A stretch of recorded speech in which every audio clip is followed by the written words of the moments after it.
Hello everybody, today in this video I'll show you how to easily play music from Spotify while playing Roblox, so let's jump right into it.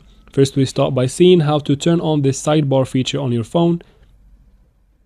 So go to your settings, and if you have a Xiaomi device, search for sidebar.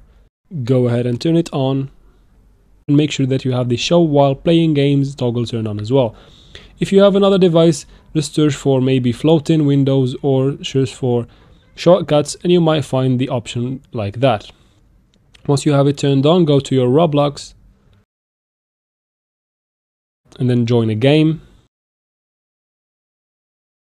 Once you're here, drag from the side right here to access the sidebar and then open Spotify.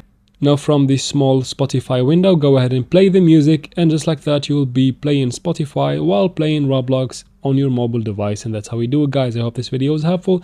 If it was, please like and comment down below. Don't forget to subscribe for future videos like this one, and thank you very much for watching.